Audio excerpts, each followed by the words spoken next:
ఈ భూమి మీద అన్నిటికంటే ముఖ్యమైనది మనిషి ప్రాణం. మనిషిగా పుట్టడం చాలా అదృష్టం. మనిషిగా బ్రతుకు అని చెప్పి దేవుడు మనకు టాస్క్ ఇచ్చి కంప్లీట్ చేయమంటాడు. మనం కూడా ఈ భూమి మీద ఉన్నన్నాళ్ళు మన ప్రాణానికి వాల్యూ ఇస్తూ ఆ టాస్క్ కంప్లీట్ చేయాలి. కానీ కొంతమంది ఆ ప్రాణం విలువ తెలియక అడ్డదిడ్డంగా బ్రతికేస్తూ ఉంటారు. అలాంటి ఓ కుర్రాడి కదే ఈ ప్రాణం.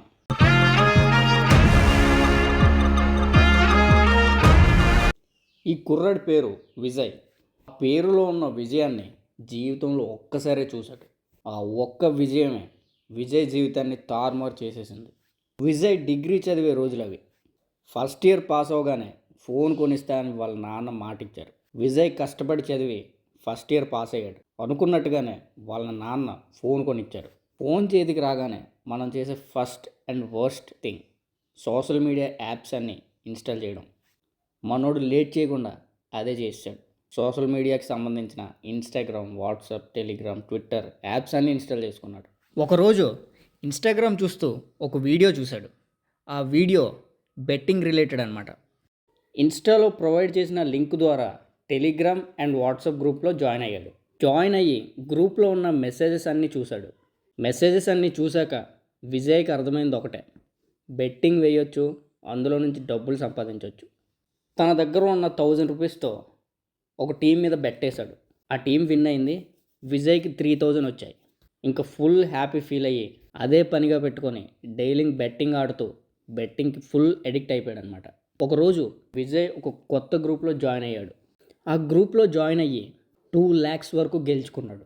పాపం అది ఒక ట్రాప్ అని తెలుసుకోలేకపోయాడు. ఈ 2 lakhs అకౌంట్లోకి క్రెడిట్ అవ్వగానే విజయ్కి ఒక పర్సన్ నుంచి కాల్ వచ్చింది. ఆ కాల్లో మీరు ఒక 2,50,000 ఇన్వెస్ట్ చేస్తే 5 lakhs యాడ్ అయ్యి మీ అకౌంట్లోకి 7,50,000 ఒక 30 minutesలో మనకి రిటర్న్ వస్తాయి. విజయ్తో అతను చెప్తాడు. విజయ్ అది నమ్మేసి డబ్బులు వస్తాయి అనే ఆశతో తన కాలేజ్ ఫీజు పే చేయడానికి వాళ్ళ నాన్న ఇచ్చిన 50,000 యాడ్ చేసి ఈ 2,50,000 ఒక అకౌంట్కి సెండ్ చేశాడు. 30 minutes తర్వాత అకౌంట్ చెక్ చేసుకున్నాడు. అకౌంట్ చూస్తే 0 బ్యాలెన్స్ ఉంది. ఎవరైతే విజయ్కి కాల్ చేశారో ఆ పర్సన్కి విజయ్ అలా కాల్ చేస్తూనే ఉన్నాడు. కాల్ వెయిటింగ్ వస్తూనే ఉంది. సరే చూసుకొని కాల్ చేస్తాడులే అని చెప్పి ఒక 1 hour వెయిట్ చేశాడు. ఇంకా కాల్ బ్యాక్ చేయపోయేసరికి విజయ్కి ఇంకా టెన్షన్ స్టార్ట్ అయింది. ఇంకా అదే పనిగా కాల్స్ చేస్తూనే ఉన్నాడు. ఒక 3 hours తర్వాత అదే పర్సన్ నుంచి మళ్ళీ కాల్ వచ్చింది.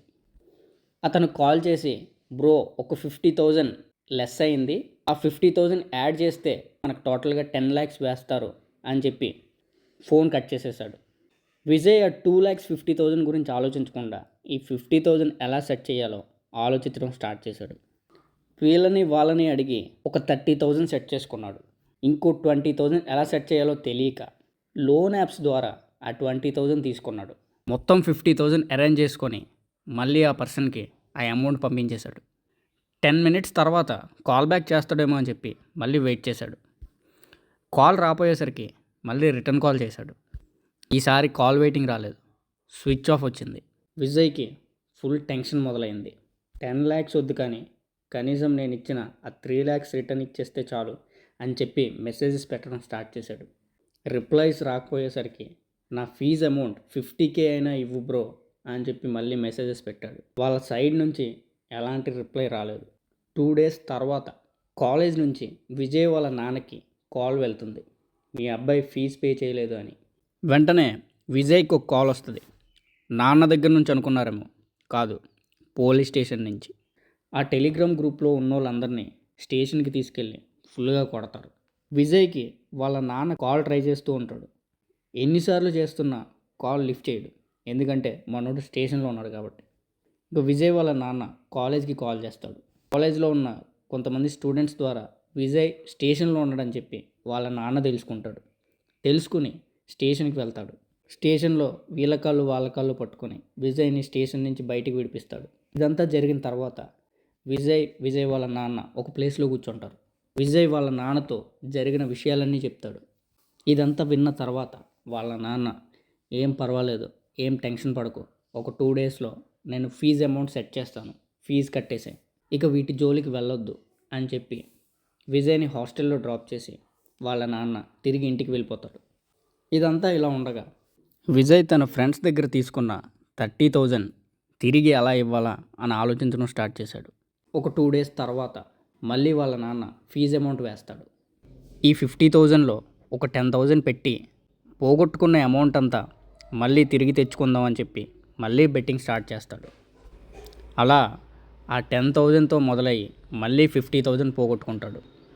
ఇంకా ఫ్రెండ్స్ దగ్గర నుంచి కాల్స్ వస్తున్నాయి. లోన్ యాప్ ద్వారా తీసుకున్న ఆ 20,000 కూడా మనోడి కంట్లో అలా ఆడుతుంది. ఇక ఫుల్ ప్రెజర్ ఫీల్ అవుతున్నాడు.